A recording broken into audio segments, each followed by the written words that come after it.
Ilang months na? Bali, 8 months na po ngayon, pabalik-balik po ako dito. Tawag po ako ng tawag, hindi po ako iniintindi nila. Base sa customer ninyo, 8 months na. Ilan taon na si Lolo? Andiyan po yung niya, valid ID niya eh.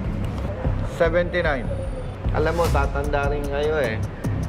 Sa mga senior citizen, pag may problema, dibdiban sa kanila. Kasi yung perang ibinili nila, hindi naman ninakaw sa flood control eh.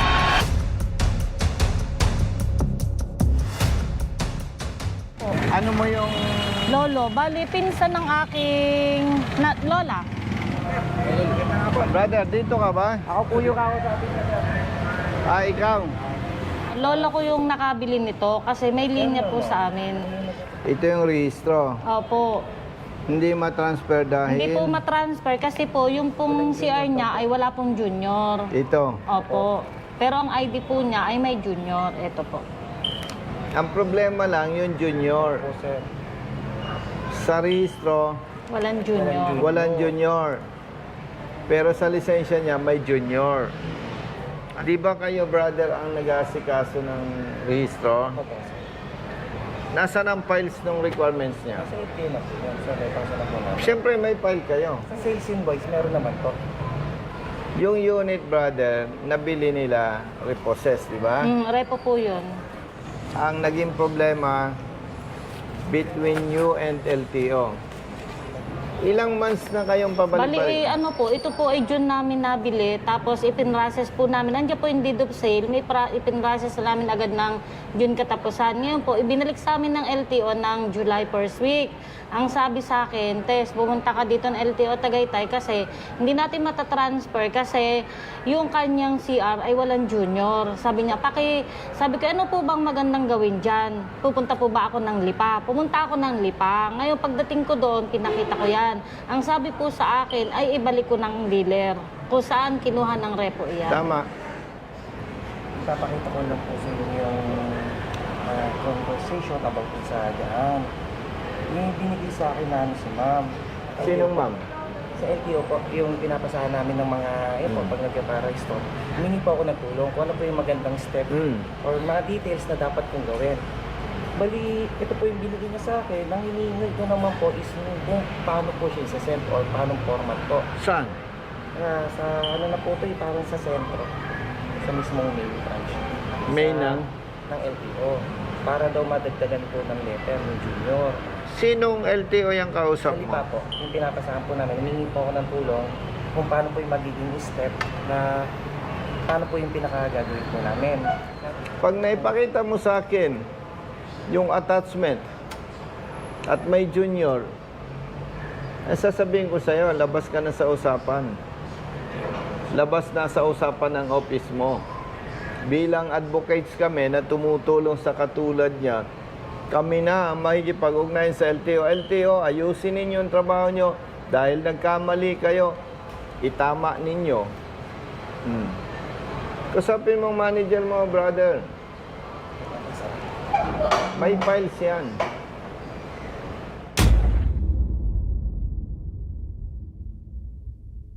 Invoice. Sa inyo to, di ba? Yes. Kapatid, base sa invoice, kayo ang may problema. Ang LTO, isa sa requirements yung sales invoice. Tama? Opo. So, nangopya lang ang LTO sa inyo. May junior. Hindi na ilagay ng inyong staff. So, madaling salita, ang problema ay sa parte ninyo. Kayo ang makikipag-usap sa LTO para ma-correct ito. Ngayon, base sa customer ninyo, 8 months na. Siyempre, gusto kong sabihin sa iyo, ilan taon na si Lolo? Andiyan po yung niya, valid ID niya eh. Nakakateter nga po siya ngayon. Ayan. Ayan po. Si Lolo, ang birthday ay 1946. Ilan taon na? Tanda na po siya. May video nga po ako din eh. 79. Alam mo, tatanda rin kayo eh. sa mga senior citizen, pag may problema, dibdiban sa kanila. Kasi yung perang ibinili nila, hindi naman ninakaw sa flood control eh. No? Naintindihan mo? Yes po. Now, ganito, hindi ko kayo sinisisi kasi lahat naman tayo nagkakamali. Ang advice ko, gumawa kayo ng affidavit na sinasabi ninyo based on your file submitted by your former customer by junior. However, nagkamali ang inyong staff, hindi nalagyan ng junior. Kaya, on behalf of the owner, previous owner, mag-execute kayo ng affidavit na ma-correct dahil ito, binenta ninyo sa another customer, hindi may transfer ang ownership dahil walang junior. May affidavit kayo, may letter kayo sa LTO. Then, pag meron na kayo, sa pamamagitan nila, informahan nyo kami na, ma'am, meron na kaming action taken. Nag-submit na kami ng requirements with affidavit and our letter sa LTO Lipa. Ito na po yung patunay. May tatak, receive. Bibilang tayo ng 1 week or 2 weeks. Hopefully, ma-resolve nila. Okay? Kasi kaya ina-advise ko sa inyo yan, yun ang legal na pamamaraan para ma-resolve ang problema. Hindi pwedeng masanay tayo, pupunta ka sa LTO, pupunta ka, makikipag-usap ka, di makapagkwento ka na lang dyan sa tambay dyan. Gets nyo ba? Oo. Again, hindi natin sila sinisisi kasi lahat naman tayo nagkakamali. Pambira naman dito sa Servico, walang merienda, no? Kapi, sir. Kapi po. Pag ito, pumunta sa opisina ko, may kape na, May kapi kami, sir. may cheeseburger pa, May pansit pa po. may pansit Sir, wag pa. naman, sir. Hindi, ganun. Kapi po. Ayaw ko. Ayaw ko lang ma-interrupt kanina kasi may ginawa. Okay. Kapatid, Thursday ngayon. Mag-usap kayo ng manager mo bukas. Lunes, paggawa ng affidavit. Martes, ipasa sa LTO. Pero nagka-problema, sumakitan siya ng messenger. Miyerkules. Okay. Kapatid, pag nasubmit ninyo yun sa LTO, good as complied na kayo sa amin. Sabihin mo kay tatay, kay lolo, yun ang arrangement natin with Servico. Okay na? Okay naman po. Sige. Next time, magdadala kami ng merienda. Iwanan. Thank you po.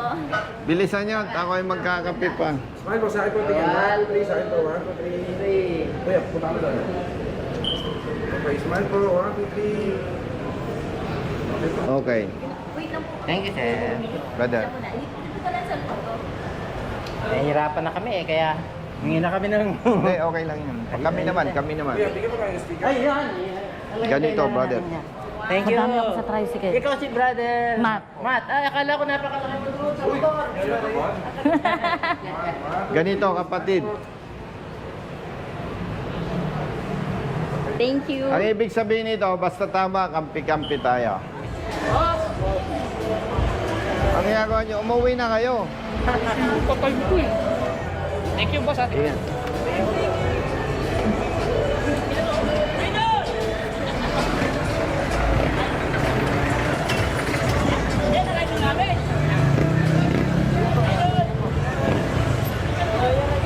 Brother.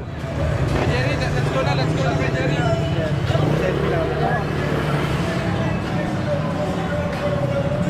Ganito.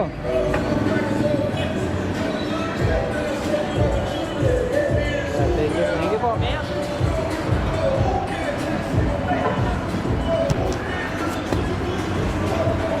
Thank you po. Dito na kuya, dito na kuya, dito na kaya. Salamat po. Thank you po. Brother. Balitaan nyo kami, ha? Thank you po ng maraming talaga Sige lang, namang. ayusin natin yan.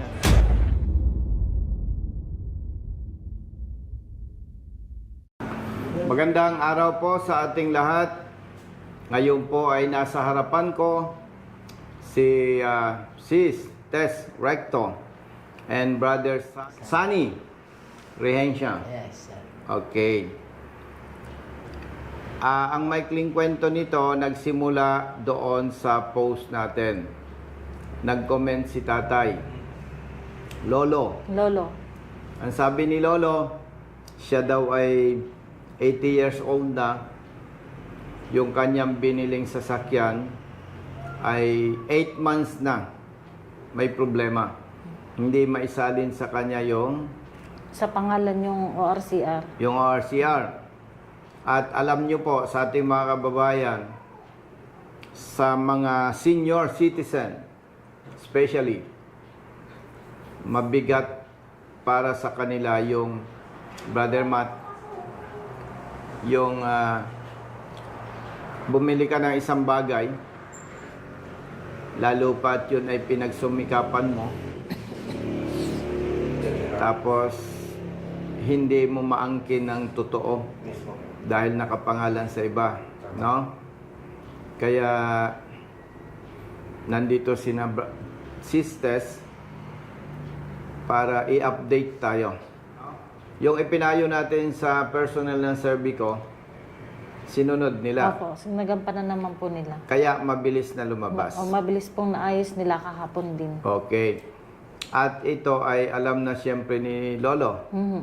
Anong sabi niya? Eh di, napayak po siya kanina, tapos sabi niya sa akin, ako'y batiin mo. Sabi ko, eh di congratulations Lolo at naayos ng ating problema. At ngayon ay atin nang mapapalipat sa pangalan niyo din. Tapos sabi niya, batiin mo ako ng birthday ko ngayon, 80 years old. Diyan lang hiniling ko sa Panginoon Diyos na maayos ngayong araw na ito at kahit wala na siyang handa, yan ang daw ang kanyang pasalamat sa kanyang buhay.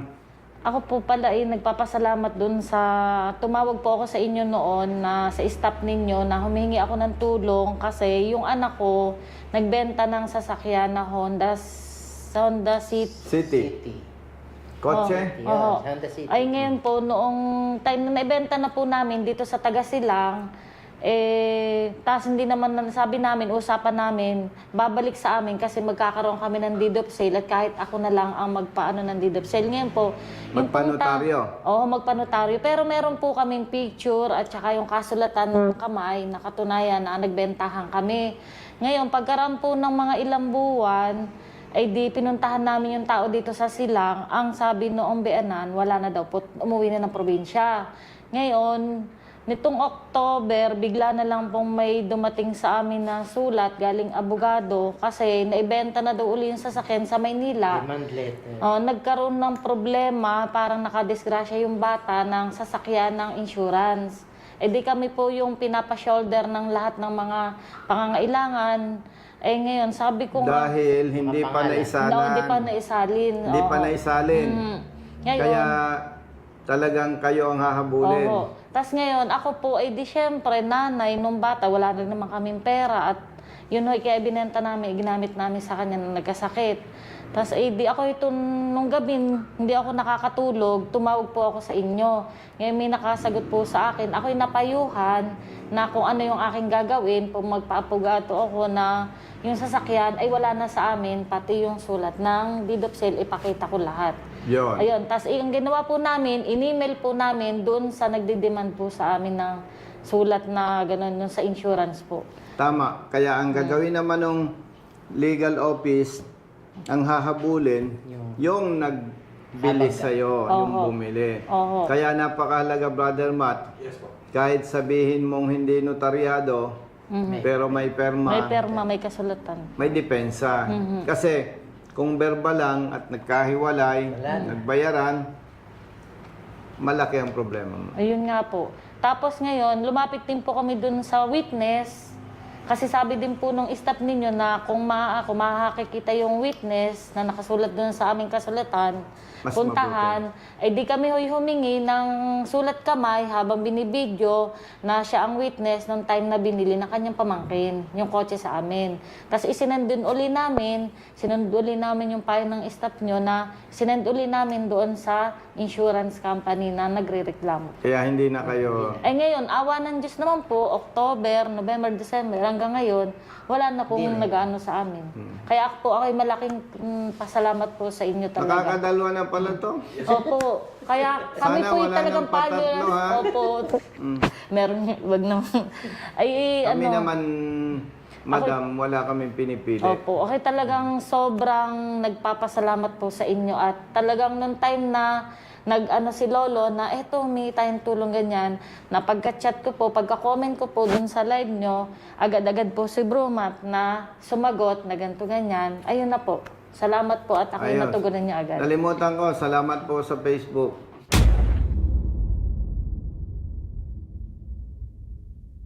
Kung walang Facebook, Hindi kami hindi tayo makapag-post ng mga ginagawa natin, hindi nila tayo maiisip na nandito pala tayo. Kaya sobrang- maraming salamat sa Facebook. Sobrang salamat sa inyo talaga at kami ay laging natutulungan nyo ng napakabilis. Basta, isa lang naman, madam, brother, isa lang ang pamantayan sa ARSAP. Pagtama. Kampi-kampi. Ganun. Followers yun. 24/7. Walang bayad.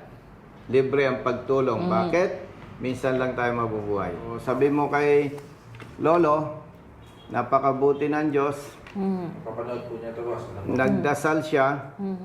Pinakinggan siya. Pinakinggan siya. At ang napakaganda pa nito, Brother Matt, eksakto, umabot sa kanyang Kaarawan. birthday. 80 years old. 80 years old. No? So, siyempre, talaga nagpapasalamat tayo sa Diyos dahil ginamit naman kayo para kumilos. Kasi si Lolo, 80 years old 80 na years old na. at may nararamdaman, nabanggit mo Oo, yan. bagong opera lang din siya. Yes, at hindi niya kaya. Hindi niya kaya magbiyahe. Kaya, Oo. At kung natatandaan ninyo yung in-advise ko, anong gagawin, may mga dealer, may mga kasa kasi Brother Matt, hindi alam ang gagawin. May mga kawani naman ng LTO, hindi rin alam ang gagawin. Sa legal na pamamaraan. Kaya mapapansin mo, Brother Matt, nung nag-advise tayo sa personnel ng Serbico, sinunod nila ang bilis. ang bilis po. Wala Diba? pa pong, bali pumunta daw po doon kahapon ng parang 9 or 10. Tapos, tinawagan ako ng tanghali nung nag-aayos. Tapos, pinaano lang sa akin kung tama yung nasa valid ID at saka kung anong problema. Di, magkausap kami noong mga bandang 1 p.m. kahapon. Ngayon, sabi niya, sige ma'am, aayusin na namin to. Tapos, mga 3 p.m., isinend na po sa akin ng picture na okay na. Ako naman po'y talagang nagpasalamat din sa kanila at lahat naman ay ginawa na rin nila. Yun. Actually, ang nakita ko, Brother Matt, kaya natagalan yan, hindi alam ng Serbico anong gagawin. Opo. Sa parte naman ng LTO, hindi mapayuhan anong dapat gawin. Okay? Yun. So, again, una, pasalamat sa Diyos, Opo. pasalamat sa inyo. At salamat din po sa inyo at kami Yes. inyong mabilis na natugunan po sa aming problema po diyan. At pati si Lolo po ay lubos na nagpapasalamat din po sa inyo. Ang maganda kasi nito, Brother Matt, mapanatag na ang Easy. loob at isip ni Lolo. Dahil katulad ng nabanggit ko kanina, sa mga senior citizen, para sa kanila, mabigat na problema yan. Dahil yung pera naman ay kanilang pinaghirapan. Okay? So, maraming salamat sa inyong pagsumbong Salamat sa ating din po. mga kababayan na nagtitiwala at sumusuporta sa ating advokasya. Maraming salamat po. Ito po ay ginagawa namin dahil nakikita po natin na maraming problema sa hanay ng mga motorista. At wala tayong nakikitang programa ang gobyerno na makikinig at tutulong sa kanila, sa katulad nila. At doon sa mga nagtataka bakit ginagawa natin ito, Brother Matt, Yes po. dahil hindi ko lang matandaan yung verse sa Bible na kapag alam mo daw ang tama at hindi mo ginagawa, ikaw ay nagkakasala sa Diyos. Pangalawa, minsan lang naman tayo mabubuhay. Yung alam nating gawin para sa iba, gawin natin. Para pagdating ng araw na magpantay ng ating paa, wala tayong pagsisisihan. Dahil naging masikap tayo para tumulong sa iba. Okay? So, maraming salamat. At ito pala, Brother Ito, Matt, bigay ni Lolo. si Lolo, Yan po yung ginagawa nila. may pinadala pa sa atin. Chocolate ba? Tablia, Tablia Alfonso yan. kakao. Opo. Siya ang No? gumagawa niya, kakao. Ay, tamang-tama, mahilig ako sa ganito. Ako po ay babalik pa uli kayo para dalhan ko po uli kayo yan. Sabi ni Lolo, paggagawa din mo kayo. Ito. Ito ay native From Alfonso. chocolate. Original. Cocoa. Tablia. From Lolo of Alfonso Cavite. Yun lamang po. Maraming salamat. Pabuhay tayong lahat. God bless. Thank you.